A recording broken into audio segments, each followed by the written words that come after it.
जोगीरा प्यारा प्यारा पारस नाचता तुझ प्यारा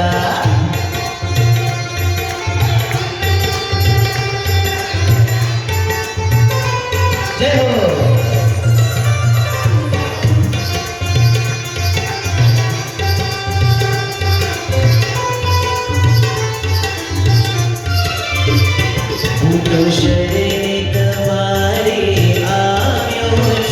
प्रभु तो ना स्वीकारे पुरुष करो હું તો શરણે તમારે આવ્યો છું પ્રભુ તો ના સ્વીકારે તો હું શું કરું હું તો ચરણે અરજી લાવ્યો છું પ્રભુ તો ના સ્વીકારે તો હું શું કરું હું તો શરણે તમારે આવ્યો છું પ્રભુ તો ના સ્વીકારે તો હું શું કરું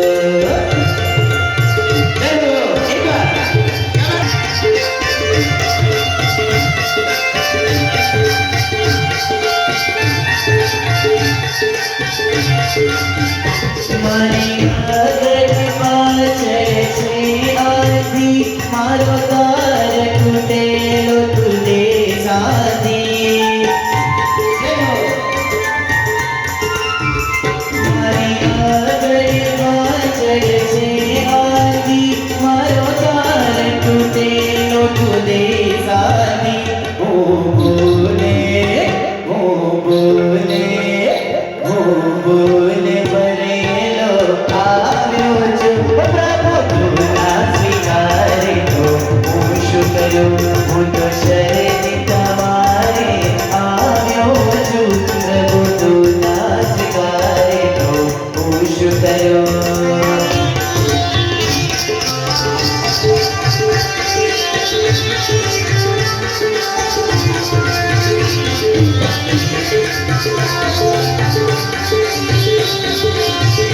તમે લોકો છે ને કંજૂસ નહીં કરી રહ્યા ચલો એક્સપેરિમેન્ટ કરીએ પોતાની પાડીને તમે બોલજો પોતાની દરબારે બોલજો પોતાની પાડીને તમે બોલજો પોતાની દરબારે બોલજો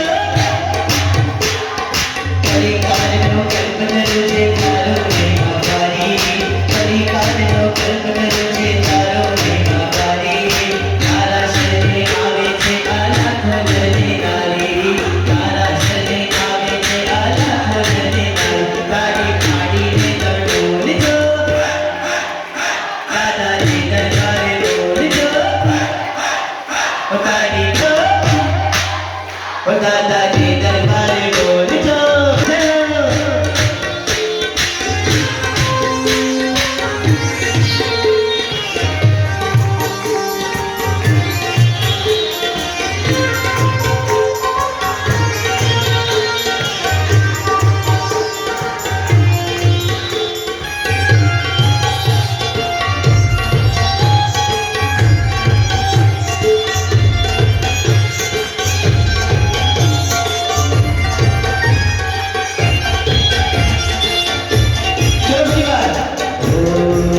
પોતાની પાડીને તમે બોલજો દાદાજી દરબારે બોલજો પોતાની પાડીને તમે બોલજો દાદાજી દરબારે બોલજો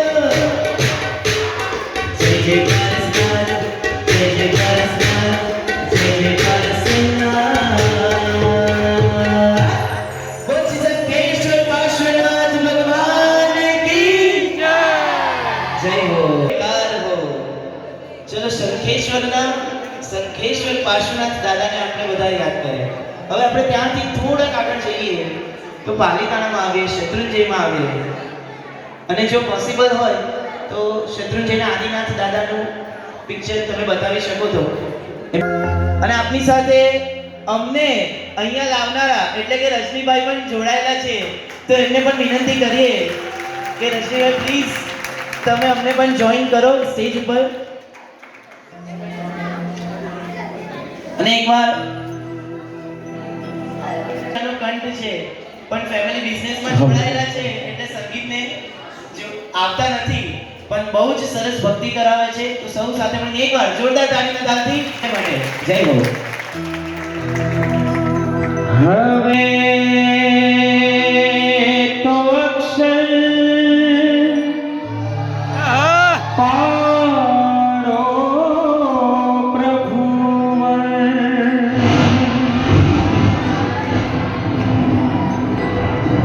હવે તો અક્ષર પાડો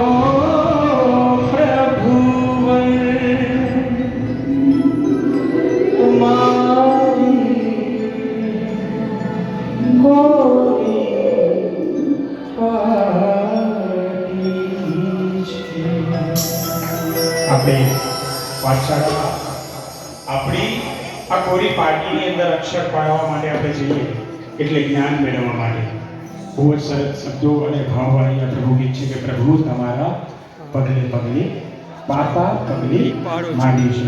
દરેક સાથે લેશો તો બહુ મજા આવશે. પ્રભુ તમારા પગલે પગલે પાપા પગલે સાથે તમારા પગલે પગલે પાપા પગલે માંડી છે. પ્રભુ તમારા પગલે પાપા પગલે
માંડી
તો એકવાર તમારા માટે કહીએ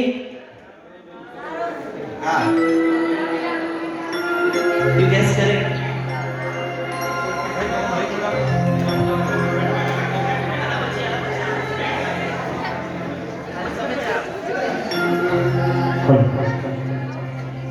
આપણે ગાથા ગોખવાની ટીપ માટે મેહુલભાઈ અત્યારે આપણને હવે ટિપ્સ સમજાવશે કે 30 મિનિટની અંદર કઈ રીતે આપણે ગાથા ગોખવી એના માટે એમના બહુમાન માટે હું જયસુખલાલ ઘોડા અને એમનો બહુમાન કરવા માટે મંચ પર બનાવે પધારજોજી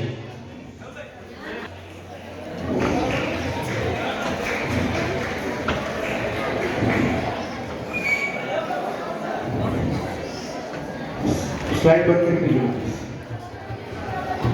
अनुमोदन वर में मान अनुमोदन अनुमोदन अनुमोदन मान में मान अनुमोदन अनुमोदन अनुमोदन वर में मान अनुमोदन अनुमोदन अनुमोदन वर में मान बोलो शंकेश्वर काशीनाथ भगवान की બધા ભક્તિના મૂળમાં છો પણ વચ્ચે આપણે થોડું મહત્વનું છે ને મારી મુંબઈની ટ્રેન છે એટલે ભક્તિમાં વિક્ષેપ પાડીને આપણે 20-25 મિનિટ માટે બપોરનું પ્લાન હતું પણ તમે બપોરે ગોસ્વામીભાઈમાં થોડાક વધારે આગળ ખેંચાયા એટલે આપણે અત્યારે આ સેશન લીધું ચલો એક એક્ટિવિટીથી શરૂ કરીએ એનર્જી ક્રિએટ કરીએ રાઈટ હું જે રિધમમાં નંબર બોલું એ રિધમમાં તમારે બધાએ ક્લેપ કરવાની છે શરૂ કરીએ ચલો Ready, steady, go. 1, 1, 2, 1, 2, 3. 1, 1, 2, 1, 2, 3. 1, 2, 3, 4. 1, 2, 3, 4, 5. 1, 2, 3, 4, 5, 6, 7, 8, 9, 10, 11, 12, 13, 14, 15, 16, 17, 18, 19, 20.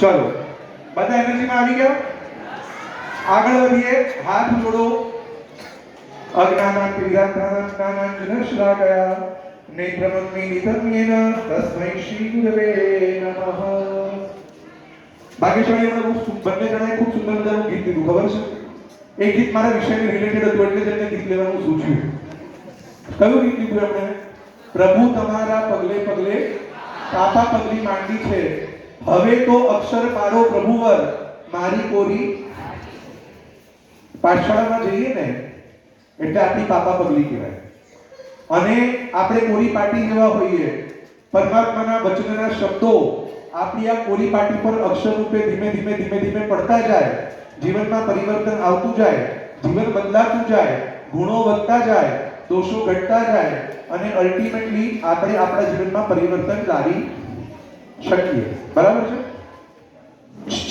પાછળ બપોરના સેશનમાં તમે કેટલી ટેકનિક્સ જોઈ શું હતું પેલા એક ભાઈ જેના હાથ કપાઈ ગયા હતા અને એ ભાઈ તો પણ પોતે ઉત્સાહપૂર્વક આગળ વધી રહ્યા છે કોઈ સચિન તેંડુલકરની વાત આવી આ બધી જ વાત છે ને એકચ્યુઅલી પરમાત્માના વચનની સામે જેટલું પણ મોટિવેશન છે ને એ બધું આટલા કક્ષાનું છે પરમાત્માના વચનો પરમાત્માની વાણી પરમાત્માનો બોધ પરમાત્માએ આપેલા વચન આપણને આપેલી હિત શિક્ષાઓ એક મોટો દરિયો છે અને અમારા જેવા કે ગોસ્વામીભાઈ જેવા કદાચ 10,000 લોકો પણ ભેગા થઈ જાય ને તો એ દરિયાના એક બિંદુ સુધી પણ પહોંચી ન શકે એટલી વિશાળતા પરમાત્માના વચનોની અંદર છે હવે પરમાત્માના વચનો બે રીતે પ્રાપ્ત કરી શકાય એક છે ગાથાના માધ્યમે બીજું છે સમ્યક જ્ઞાન એટલે કે તત્વજ્ઞાનના માધ્યમે બરાબર તમારી ઉંમર એટલી છે કે તમે તત્વજ્ઞાનમાં હજુ એટલા ઊંડા ન હો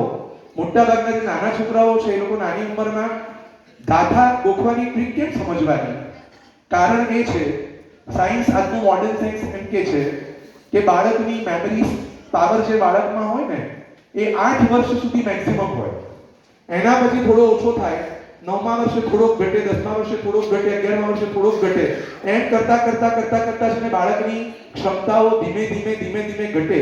પણ જે રટડાની સિસ્ટમ છે ને, જે ગોખવાનું છે, મગિંગ અપ, એની સૌથી વધારે કેપેસિટી કઈ એજમાં હોય તો 8 વર્ષ સુધીની ઉંમરમાં. અને એટલે જ આપણે ત્યાં તમે જોજો, જે મુનિ ભગવંતો નાની ઉંમરમાં દીક્ષિત થયા છે એમનો તમે જો વિકાસ જોશો ને તો મોટી ઉંમરે દીક્ષિત થયેલા મુનિ ભગવંતોની સામે નાની ઉંમરે દીક્ષિત થયેલા મુનિ ભગવંતોનો વિકાસ અનેક ગણો વધારે હશે. કેમ? નાની ઉંમરમાં દીક્ષિત થયા, શાસ્ત્રોનો અભ્યાસ બહુ સારી રીતે વધારે કરી શક્યા અને એના કારણે એ આગળ વધી શક્યા. બરાબર? ગાથા ગોખવાની ટેકનિક આપણે શીખીએ એ પહેલા ગાથા ગોખવાની નો કંટાળો કોને આવે છે? આ ઉપર કરો, શરમાતા નહીં.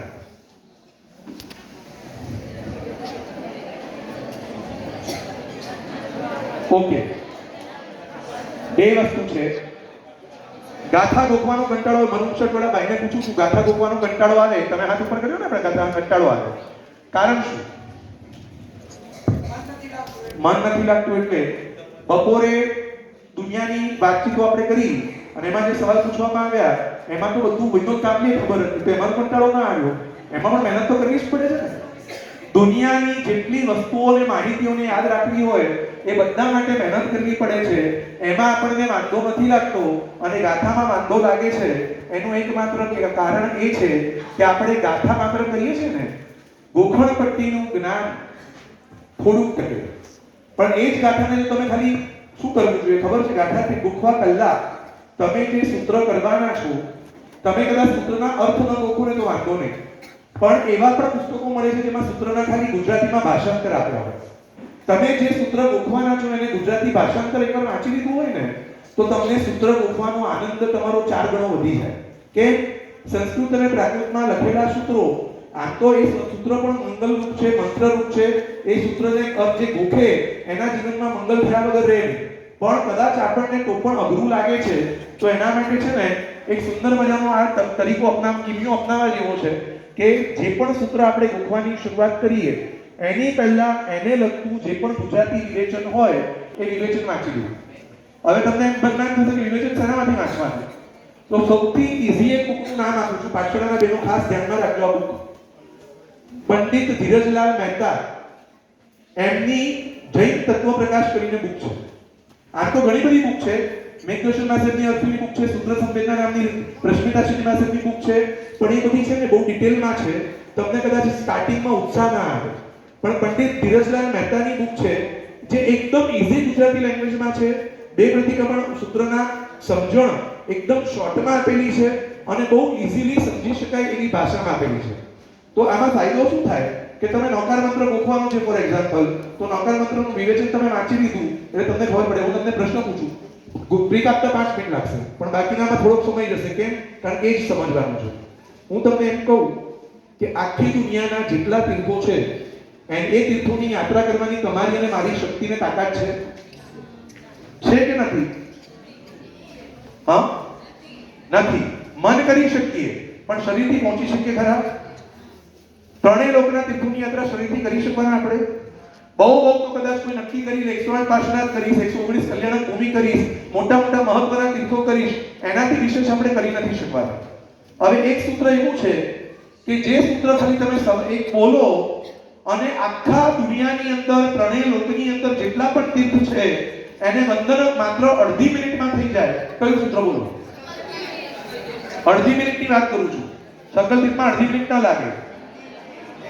હા, જંકેતી નામ તીર્થમ સગ્ગે બાયલી માણસે લોહે જાયંતિના બિંબાય તાઈમ સપાઈ બધાની. શું એનો અર્થ થયો ખબર છે? સ્વર્ગમાં, પાતાળ લોકમાં અને મનુષ્ય લોકમાં જે પણ તીર્થો છે બધાને હું વંદન કરું છું. હવે તમે અર્થ જાણ્યો હોય, આપણે બધા સ્વાર્થી છે, આપણે બધાને પુણ્ય જોઈએ છે. કોને પુણ્ય નથી જોઈતું? હાથ ઉપર કરો. કોને સુખ નથી જોઈતું? હાથ ઉપર કરો. હવે આપણો પ્રોબ્લેમ એ છે કે આપણને સૂત્ર બોલવાનું મન નથી થતું કારણ કે આપણને અર્થ ખબર નથી. જો એકવાર અર્થ સમજાઈ જાય કે આટલી 2 લીટી બોલવાથી ત્રણેય લોકના જેટલા તીર્થ અને ત્રણેય લોકના જેટલા જિનાલયો છે એ બધાને વંદન કરવાનો લાભ મને અહીંયા બેસીને મળી જાય તો કોઈ મૂર્ખો એવો હોય કે સૂત્ર બોલ્યા વગર રહે? પછી એવું થાય કે દેરાસરજીને ચેતન કરવાની ઈચ્છા ન થાય. હવે બીજું આગળ બોલો. કૃષ્ણ મહારાજે 18,000 ગુરુવંદન કર્યા. આપણે 18,000 ગુરુવંદન કરવાની શક્તિ છે આપણામાં? કદાચ ઘણા બહેનો આજના કાળમાં ઘણા ભાઈ બહેનો નિયમ લેતા હોય છે કે આખા વર્ષ જિંદગીમાં 18,000 ગુરુવંદન પતાવીશ, પણ એ પણ શરીરની મર્યાદા ને ઊભા ગુરુવંદન 18,000 કરવા એક સૂત્ર એવું છે કે માત્ર એ પણ અડધી મિનિટનું સૂત્ર અને બધા સમસ્ત સાધુ ભગવંતોને વંદન થઈ જાય. કયું સૂત્ર બેન બોલો? હા, જાણતે કેવી સાવ. તો હવે તમે જ્યારે અર્થ સમજી ગયા છો કે આટલા અંદર સૂત્ર બોલવા દ્વારા જેટલા પણ મહાનદેવ ક્ષેત્રની અંદર કે ભરત ક્ષેત્રની અંદર જે પણ સાધુ ભગવંતો આરાધના કરી રહ્યા છે એમને બધાને વંદન કરવાનો લાભ મને મળી ગયો. તો જાણતે કેવી સાવ ગોખવામાં આળસ આવે કે ઉત્સાહથી ગોખાઈ જાય? આપણી તકલીફ એ છે કે આપણે માત્ર ગાથા ગોખવા જઈએ છીએ એટલે અટકીએ છીએ. પહેલું જેને લાંબુ વાંચવાનો પણ કંટાળો આવતો હોય ને એના માટે પહેલો તરીકો છે ભાવાર્થ વાંચવાનો. કોઈ પણ નવું સૂત્ર મંડાવીએ એની પહેલા એ સૂત્રનો ભાવાર્થ હોય બુકની અંદર, એ ભાવાર્થ વાંચી લેવાનો, પછી નવું સૂત્ર શરૂ કરવાનું. એટલે ભાવાર્થથી ભાવ વધે અને સૂત્ર ગોખવાની ઈચ્છા થાય. જેને થોડું ડિટેલમાં જવું ગમે છે એણે એ સૂત્રનું વિવેચન વાંચી લેવાનું, ગુજરાતી અનુવાદ વાંચી લેવાનો. એ ગુજરાતી અનુવાદ વાંચવાથી તમને સૂત્રમાં એક્ઝેક્ટલી શું કીધું છે એની સમજણ ખબર પડે અને એના દ્વારા તમને એ સૂત્ર ગોખવાની ઈચ્છા થાય. બરાબર છે? અને સૂત્ર ગોખવાનું શેના માટે? શેના માટે ગોખવાનું? સૂત્ર કેમ ગોખવાના? ખાલી પ્રતિક્રમણ કરવા માટે? પ્રતિક્રમણના સૂત્રો તો ખાલી પ્રતિક્રમણમાં જ બોલવાના આવે ને, બાકી તો આવે નહીં. 1 થી 20 સૂત્ર ચૈતન્યમાં ઉપયોગમાં આવે, પછી 20 સૂત્ર પછીના સૂત્રો તો બધા આપણે ખાલી પ્રતિક્રમણમાં જ ઉપયોગમાં આવે. અને એમાં આજના કાળમાં તો આપણે પ્રતિક્રમણ ઘણા બધા લોકો દરરોજ કરતા પણ નથી, ખાલી 5 તિથિ કરતા હોય. તો પછી સૂત્ર કેમ ગોખવાનું? બોલો, તમે જવાબ આપો પછી હું જવાબ આપું. બોલો. જ્ઞાનામણીય કર્મ ઘટે અને આવતા કોઈ પણ ભવની અંદર, બહુ સુંદર જવાબ છે. આ ભવની અંદર જે ગાથા ગોખવાનો પ્રયત્ન કરે એને આવતા ભવમાં ક્યારે મંદ બુદ્ધિ ન આવે. આ ભવમાં જે ગાથા ગોખવાનો પ્રયત્ન કરે એને આવતા કોઈ પણ ભવમાં મૂંગા કે બેરા બનવું ન પડે. આ ભવમાં જે ગાથા ગોખવાનો પ્રયત્ન કરે એને આવતા ભવોની અંદર ક્યારે પણ ઓછી બુદ્ધિ ન મળે. આ ભવમાં જે ગાથા ગોખવાનો પ્રયત્ન કરે એને આવતા ભવોની અંદર ક્યારે પણ માર્ક્સ ઓછા ન આવે. કેમ? કારણ કે જ્ઞાનામણીય કર્મનો અક્ષયોક્ષમ થયો. ગાથા ગોખવાથી તમારું જે જ્ઞાનામણીય કર્મ હતું એ ખપી ગયું અને એના કારણે તમારા જે પણ આ બધા પ્રોબ્લેમ્સ લાઈફમાં ઊભા હતા એ બધા કેમ ઘટી ગયા. જેટલા પણ મનબુદ્ધિ છોકરા હોય ને, મેન્ટલી રિટાર્ડેડ છોકરાઓ, એ બધાને મેન્ટલી રિટાર્ડેડ બને એનું કારણ જ્ઞાનામણીય કર્મ હોય. મૂંગા અને બેરા બને ને એનું પણ કારણ, સૌથી મોટું મૂંગાપણું અને બેરાપણું આવવાનું સૌથી મોટું કારણ જ્ઞાનામણીય કર્મ છે.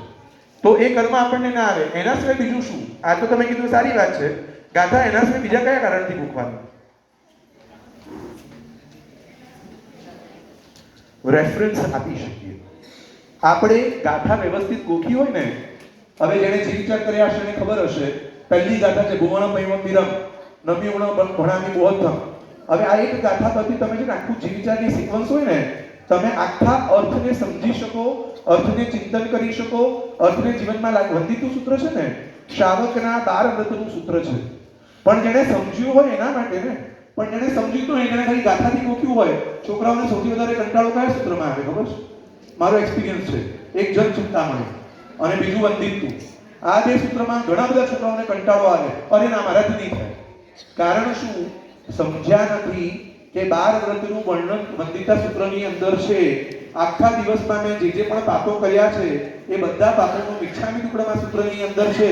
જો આવું એક લક્ષ્ય બંધાઈ જાય તો પછી વંદિતું સૂત્ર કરવાનું અઘરું લાગે? ન લાગે? બરાબર છે. ચલો, એક જેની મહેનત, કોઈ પણ એક છોકરો અહીંયા ઉપર આવો જલ્દીથી, ક્વિક આવી જાવ. હા, બ્લેક ટી-શર્ટ.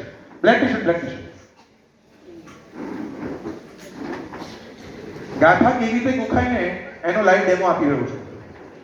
ગાથાના માધ્યમે નહીં પણ બીજા માધ્યમે તમને સમજણ પડશે અમે શું કરી રહ્યા છીએ.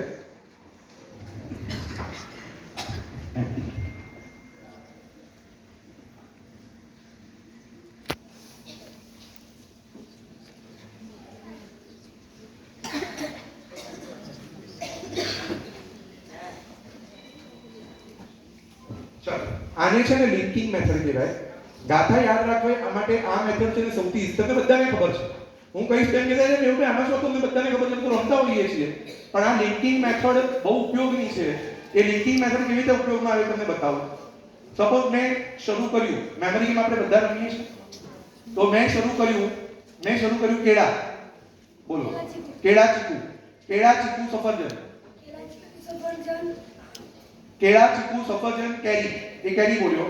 કેળા ચીકુ સફરજન કેરી મોસંબી.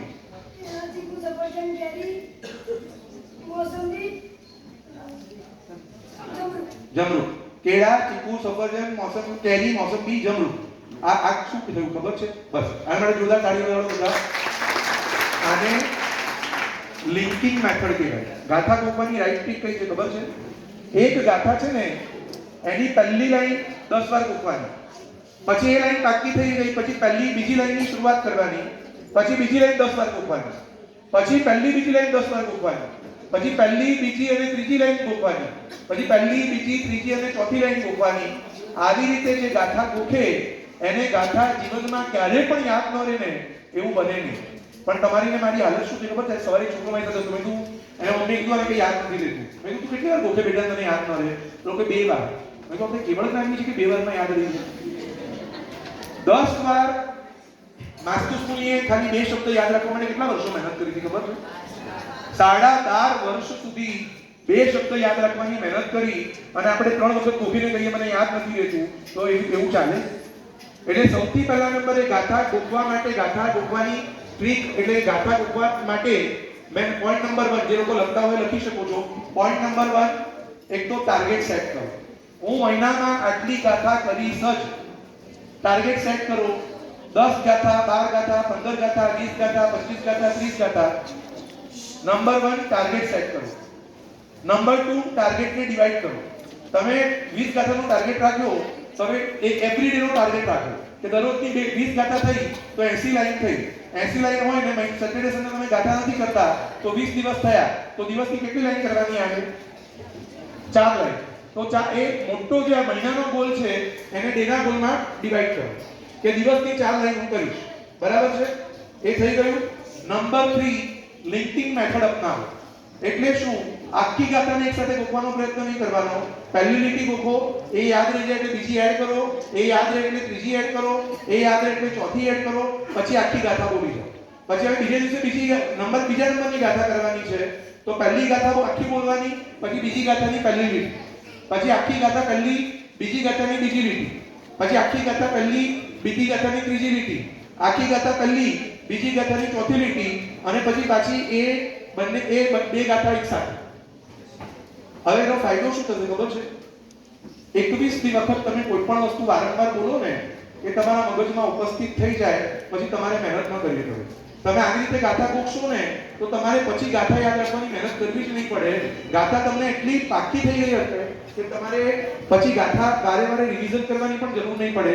તમે જ્યારે સૂત્ર કર્યું હશે ત્યારે સૂત્રની સાથે સાથે જ એટલું બધું રિવિઝન થઈ ગયું હશે કે તમને યાદ રહી ગયું હશે. તમારે બહુ મહેનત કરવાની જરૂર નહીં પડે. 2 પ્રતિક્રમણ સૂત્રની વાત છે. મોટા સૂત્રમાં કદાચ એવું બને કે વારંવાર રિવિઝન કરવું પડે કારણ કે રોજ ઉપયોગમાં ન આવતું હોય. પણ 2 પ્રતિક્રમણ અને પંચ પ્રતિક્રમણ સૂત્ર જે વારંવાર ઉપયોગમાં આવે છે એને પછી રિવિઝન કરવાની જરૂર ન પડે. બરાબર છે? એટલે આ એક ટ્રીક થઈ. લખ્યું શું લખાયું મેં? પહેલા નંબરે મહિનાનો ટાર્ગેટ બનાવો. મહિનાના ટાર્ગેટને દિવસના ટાર્ગેટમાં ડિવાઈડ કરો. દિવસના ટાર્ગેટમાં ડિવાઈડ કરીને પછી શું કરો? લિંકિંગ મેથડ ગાથાને લિંક કરીને ગોખવાની આદત પાડો. અને નંબર 4 વારંવાર ગાથાનું લિંકિંગ મેથડથી ગાથાનું રિવિઝન કરો. આવી રીતે જો તમે ગાથા ગોખો ને તો તમે વિચારો 9 નૌકાર છે બરાબર? 9 પદ છે. પહેલું પદ બોલ્યા પછી પહેલું ને બીજું બોલ્યા પછી પહેલું બીજું ત્રીજું બોલ્યા. તમે ખાલી નૌકાર ગણો ને, નૌકાર બાયહાટ કરો ને ત્યાં સુધીમાં તમારું રિવિઝન 25 વાર થઈ ગયું હોય. 20 વાર જેટલું રિવિઝન થઈ ગયું હોય પછી તમારે પાછી મહેનત કરવી પડે યાદ રાખવા માટે? મહેનત ન કરવી પડે. બીજી એક લિંકિંગ મેથડ એવી છે જે મોટા વંદિતુ જેવા સૂત્ર છે ને એને લિંક એવી રીતે કરી શકાય. તમને કોઈ કોચિંગ ક્લાસમાં જાવ તો તમને કોઈ સરે ક્યારે પણ કી શીખવાડી છે? કી શીખવાડી છે? હું તમને એક એક્ઝામ્પલ આપું. હું સ્તવન છે ને કીથી યાદ રાખું છું. વાસુપૂજ્ય સ્વામી ભગવાનનું એક સ્તવન છે. સ્વામી તમે કઈ કામણે કીધું જેટલું અમારું છોડી દીધું. બરાબર? એની 4 ગાથા છે. તો મેં શું કર્યું છે? એની કી બનાવી છે. મ ક સા ધ. જ્યારે હું સ્તવન ગાતો હોઉં ત્યારે હું ભૂલી ન જાઉં એના માટે મેં દરેક સ્તવનોની આવી કી બનાવી છે. ગાથાઓની પણ કી બનાવી છે. તો એમાંથી શું થાય? સ્તવન ઉપસ્થિત રહે. મ એટલે મન, જેને સ્તવન આવડતું છે એને ખ્યાલ હશે. મનોગરમાં ગરિયાધર શોભા. પછી એના પછી કયું છે? ક્લેશે વાસિત મન સંસાર. સાત રાજો વળગ્યા છે બેઠા. અને પછી છેલ્લી ગાથા છે ધ્યાતા ધ્યાન ધ્યાતા ધ્યાય ધ્યાન ગુણ એકે. ભેદ છે તો દર્શન હવે ટેકે. તો આ ખાલી 4 શબ્દોમાં આખું સ્તવન મને યાદ રહી ગયું. આને શું કઈ મેથડ કહેવાય? મેમરી મેથડ કહેવાય. Making a key of your answer. તમને તમારા કોચિંગ ક્લાસમાં આજકાલ છે ને સરો આવું બધું શીખવાડતા છે કે નહીં ખબર નહીં. હું જ્યારે 12th માં હતો ત્યારે મારા સરે મને આ ટેકનિક શીખવાડેલી. અમે ઇકોનોમિક્સમાં અને બિઝનેસ મેનેજમેન્ટમાં જે પણ આન્સર અમને મોડે કરાવતા ને એમાં સર અમને કી આપતા. અને કી આપીને નમસ્કાર, મને હજુ સુધી યાદ છે, જે લોકો 11th માં ભણતા હશે ને, ધંધાના ઉદ્દેશ એવું આપણે એક આવે છે. 11th 12th માં ધંધો શેના માટે કરવાનો, ધંધાના ઉદ્દેશ જણાવો. અને એ વખતે મને હું 12th માં જ્યારે 94 માં હતો ત્યારે મારા ગુરુ સરે મને કી આપેલી, નમસ વ્યારો ગ્રાસા. અને હજુ પણ મને યાદ છે, નફાનો સંતોષ, મહત્તમ સંપત્તિ, નફાનો ઉદ્દેશ, મહત્તમ સંપત્તિનો ઉદ્દેશ, વ્યાજબી ભાવે માલ વેચવાનો ઉદ્દેશ, આ રીતે બધા જ પોઈન્ટ્સ આપણને યાદ રહી શકે. એટલે જ્યાં અઘરું પડે છે એને તમે લિંક કરી નાખો મેમરીથી, એવી કીઝ બનાવી દો કે જેથી તમે એ કીથી બરાબર એને યાદ રાખી શકો અને સૂત્ર તમે ભૂલો નહીં. ગાથામાં, મંદિરપુરની ગાથામાં પણ આપણી અનુકૂળતા મુજબ એવા શબ્દો મૂકીને એની કીઝ બનાવી શકાય. બરાબર છે? સમય કેટલો થયો? આ બીજી ટેકનિક થઈ કે તમને જે પણ વસ્તુ ડિફિકલ્ટ પડે છે એની તમે કીઝ બનાવો અને એ કીઝના આધારે તમે એ વસ્તુને યાદ રાખો. મેં તમને જેમ સ્તવનનું એક સેમ્પલ બતાવ્યું, એવી રીતે ગાથામાં પણ થઈ શકે, એવી રીતે થોયમાં પણ થઈ શકે, એવી રીતે સ્તવનમાં પણ થઈ શકે, એવી રીતે મોટા સૂત્રમાં પણ થઈ શકે, એવી રીતે વંદિતુમાં પણ થઈ શકે. બરાબર? એટલે એ બીજી મેથડ થઈ. પહેલી લિંકિંગ મેથડ થઈ, બીજી કી મેથડ થઈ, કી બનાવવાની. કી મેથડ એટલે એક શબ્દ લેવાનો અને એના આધારે ચાવી બનાવવાની અને ચાવી યાદ રાખવાની. આ બીજી મેથડ છે. બરાબર? હવે ત્રીજી મેથડ, છેલ્લા શબ્દને યાદ રાખવાનો. વંદિતુ સમજિતે દમાઈ સરસ આવો, ઈચ્છામી પડી ગમ્યું સાવક દમાઈ આરસ. હવે એ સ છે ને એના પછીનો શબ્દ જોડી દેવાનો, બે ગાથાને લિંક કરવાની. બીજી ગાથા કઈ આવશે? બોલો. જો મેં અહીં આવ્યો પછી હવે કી કઈ બની? સ જો. એટલે તમારું પહેલી ગાથાનો લાસ્ટ વર્ડ આવ્યો સ, બીજી ગાથાનો પહેલો વર્ડ કયો આવ્યો? જો. તો સ સાથે તમારો જો લિંક થઈ ગયો એટલે તમને યાદ રહી જશે કે મારે હવે જોમે વયા ગયાનો તાણે તો દંશને કેવી રીતે સુવામાં બાયરમાં તમને જે તરીકે કરી આવે. હવે તમે બીજી કી બનાવી સુ સ જો, પછી હવે કયું આવ્યું? મી. આવી રીતે તમે 4 ગાથા 5 ગાથા તમારી શક્તિ અનુસાર 5 ગાથાની કી બની શકે, 10 ગાથાની કી બની શકે, 20 ગાથાની કી બની શકે, જેટલી આપણી મગજની શક્તિ હોય એ પ્રમાણે એટલી ગાથાઓની કી બનાવી શકે. મોટા સૂત્રમાં જ્યાં યાદ રાખવામાં પ્રોબ્લેમ, સૌથી 2 કટીના સૂત્રમાં લગભગ છે ને ગાથા પછી ગાથા વંદિતમાં બધાને બહુ તકલીફ પડતી હોય છે. ગાથા પછી ગાથા, તમે મને ગાથા પછી ગાથા કહેશો તો બોલી જઈશ, બાકી મને ગાથા પછી ગાથા નહીં આવડે. તો આવી રીતે જો લિંકિંગ આવી રીતે જો કરવામાં આવે તો એ રીતે પણ તમે આગળ ગોઠવી શકો. બરાબર છે? આ ત્રીજી મેથડ થઈ. મુખ્ય 3 મેથડ છે. ફર્સ્ટ છે લિંકિંગ મેથડ, બીજી છે કી મેથડ અને ત્રીજી છે first and last key method. એટલે લાસ્ટ એન્ડ ફર્સ્ટ, ગાથાનો છેલ્લો શબ્દ અને ગાથાનો પહેલો શબ્દ અથવા અક્ષર, બેમાંથી કોઈ પણ ક્લબ કરીને કરી શકીએ. ચલો, મારે જે કેવું તે સમાપ્ત થયું. કોઈને કંઈ પૂછવું હોય તો 2-3 મિનિટમાં પૂછાશે. કોઈને કંઈ પ્રશ્ન નથી?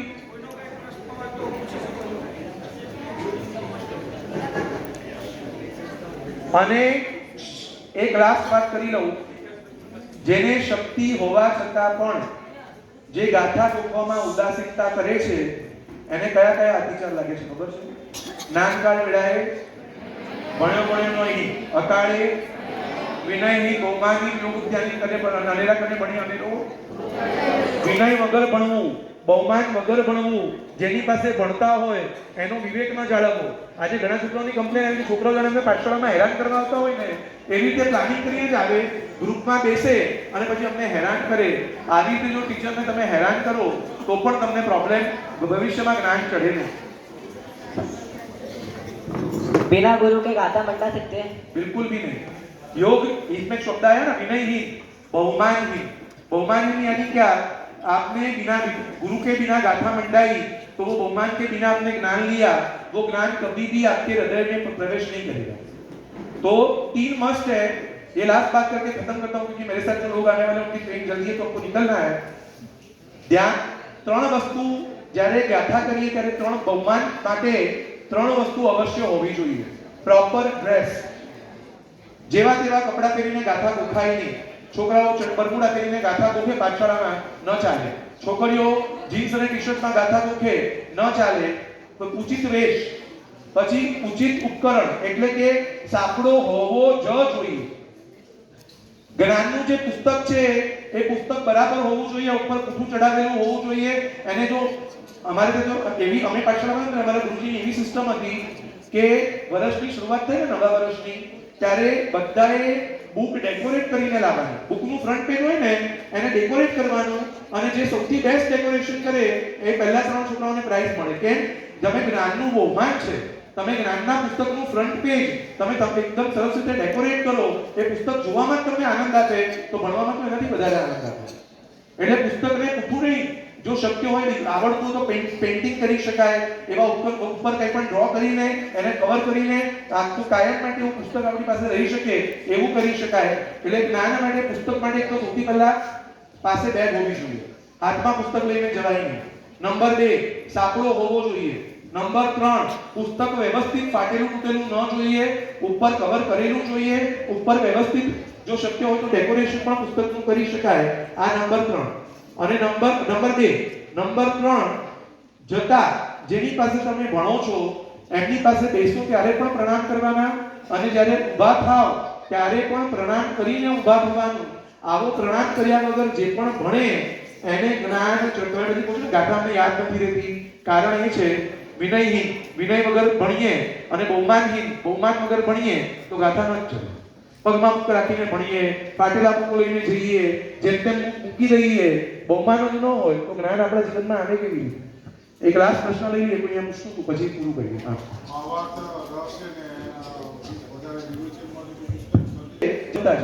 કયું સૂત્ર? આ બધું છે ને ધીમે ધીમે આપણી ત્યાં પરંપરા નાશ પામે। પંડિતવરીઓ પણ મહેસાણા પાઠશાળામાં કદાચ કરેલું હોય, પણ પછી છંદથી કરાવવાની વસ્તુઓ ધીમે ધીમે બંધ થઈ ગઈ। બાકી સૂત્રોના છંદો છે।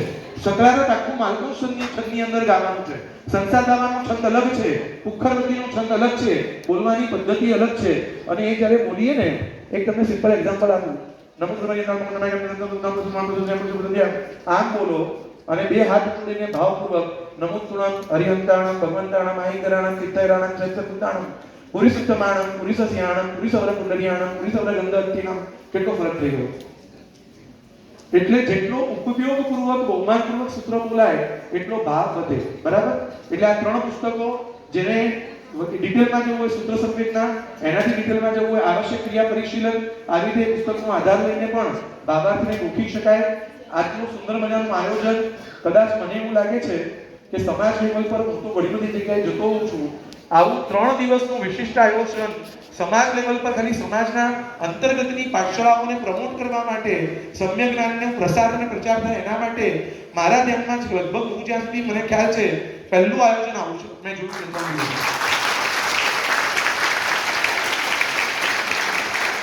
કાર્યકર્તાઓએ ખૂબ ઉછળતા ભાવથી શરીર તનનો પણ ભોગ આપ્યો, દાતાઓએ ધનનો ભોગ આપ્યો, બધાએ ભેગા થઈને મનનો ભોગ આપ્યો।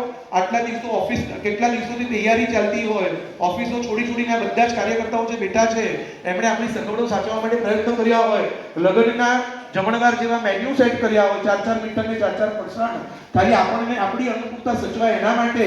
તો આપણું જેટલા પણ બાળકો આવ્યા છો એ બધાનું કર્તવ્ય છે કે આ 3 દિવસે આ લોકો આટલી મહેનત કરી હોય તો એના માટે અમે ડેડિકેશન 1 વર્ષ તો રાખશું। આવતા વર્ષે પછી આગળ આ રીતે આગળ વધતા જઈશું। બરાબર? હા, એક લાસ્ટ ક્વેશ્ચન। ગાથા કઈ પોઝિશનમાં ગોખવી જોઈએ? ગાથા 2 પોઝિશન સર્વશ્રેષ્ઠ છે ગાથા ગોખવા માટે। એક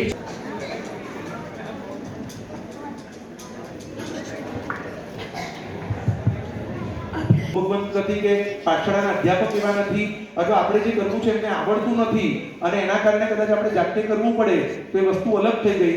બાકી જ્ઞાન હંમેશા વિનયથી જ લેવાય, એમને પોતાની જાતે જ્ઞાન ગોખવાની શરૂઆત ક્યારેય પણ કરાય નહીં। હા, અપવાદ માર્ગે જૈન શાસન અનેકાંતવાદનું શાસન છે.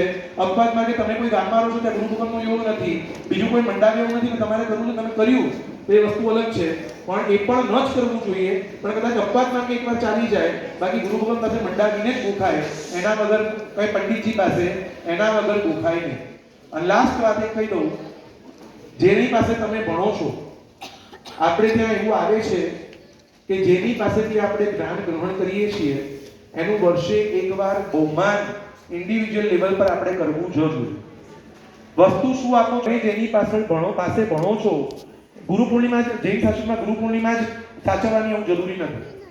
કોઈ પણ વર્ષે કોઈ આપણા જન્મદિવસે આપણે જે બેન પાસે ભણતા હોઈએ અથવા આપણે જે પાઠશાળામાં ભણતા હોઈએ, વસ્તુનું મહત્વ નથી, પણ તિલક કરીને જે ગુરુજી પાસે આપણે ભણીએ છીએ એમને શ્રીફળ અને સાથે પહેરામણી આપણી શક્તિ મુજબ, એ સાડી શક્તિ તો સાડી બહેનો ભણાવતા હોય તો સાડી છે, ડ્રેસ નહીં આપવાનો, પરંતુ ચણિયાચોળી જ આપવાના, નહીં તો કપડું આપવાનું નથી. પહેરામણીમાં નવી વસ્તુ ના કરવાની નહીં. એટલે આવી રીતે આપણે જેની પાસે ભણીએ છીએ એની અવશ્ય વર્ષના એકવાર બહુમાન, એ તો ટ્રસ્ટીઓ કરે છે ને, આવી ગયું તો એ આપણે શું વિનય કર્યું. એટલે આપણે પણ આપણી શક્તિ અનુસાર જે બહેનો પાસે કે જે પંડિતજીઓ પાસે ભણીએ છીએ એનું વર્ષે એકવાર, શક્તિ ઓછી હોય તો છેવટે શ્રીફળ 50 કે 100 રૂપિયાનું કવર આપીને પણ અવશ્ય એ ગુરુજીનું બહુમાન કરવું જ જોઈએ. એ આપણી શાસનની પરંપરા છે કે ગુરુને વર્ષે એકવાર પહેરામણી આપવી જ જોઈએ. પહેરામણીની આપણી જે પ્રથા છે અને પહેરામણી કરવી જ જોઈએ. એટલે આનો પણ ખાસ ઉપયોગ રાખો. શક્તિ મુજબ તિલક કરીને, શ્રીફળ આપીને યોગ્ય બહુમાન કરવાનો અવશ્ય ખ્યાલ રાખો. બરાબર છે? ભગવાનની આજ્ઞા વિરુદ્ધ કંઈ પણ બોલાયું તો પીછાને ટુકડા, બધા હાથ જોડો, હાથ જોડો. સર્વમંગલ મંગલમ સર્વકલ્યાણ કારણમ પ્રધાનમ સર્વધર્માણામ જૈનમ જૈન શાસ્ત્રમ. બોલો શ્રી મહાવીર સ્વામી ભગવાન કી પ્રણામ. વાહજી વાહ. એકવાર જોરદાર તાળીના તાલથી મેહુલ સર માટે જય હો. ખૂબ ખૂબ અનુમોદના. અને એક વાત કહેતા ભૂલી ગયો, 7/24 આખી આ સંસ્થાને એ લોકોએ મને ઇન્વાઇટ કર્યો આજે ખાસ, અને મને જે સમ્યક જ્ઞાનનો પ્રસાર કરવા માટેની જે તક આપી એના માટે એમનો પણ ખૂબ ખૂબ હૃદયથી આભાર. મુંબઈ દાદરમાં એક વિશિષ્ટ કક્ષાની સ્કૂલ ચાલે છે જેનું નામ છે અરહત વિદ્યા મંદિર. આપના કોઈ પણ સગાવાલા મુંબઈમાં દાદરની આજુબાજુમાં કંઈ પણ રહેતા હોય અને જેને ખરેખર જીવનમાં સંસ્કાર જોઈતા હોય, વિશિષ્ટ પ્રકારનું જ્ઞાન જોઈતું હોય, એના માટેની આ વિશિષ્ટ સ્કૂલ છે. તો આ આપના સગાવાલાઓને ચોક્કસપણે જણાવી શકો છો અને દાદર એ લોકો જોવા આવી શકે છે. દાદર જ્ઞાન મંદિરની બરાબર બાજુમાં અમારી સ્કૂલ છે. અત્યારે 70 બાળકો ભણે છે. મેઇન વેલ્યુ એજ્યુકેશન, પ્રેક્ટિકલ નોલેજની સાથે જીવનનું ઘડતર થાય એના માટેના વિશિષ્ટ પ્રયાસો. અત્યારે સમય નથી એટલે હું વિશેષ વાત નથી કરતો, પણ કદાચ કોઈ આપણા સગાવાલા મુંબઈમાં રહેતા હોય તો અવશ્ય જણાવજો અને એમને પ્રેરણા કરજો. એકવાર ફરીવાર જોરદાર તાળીના તાલથી મેહુલ સર માટે ખૂબ ખૂબ અનુમોદના. અને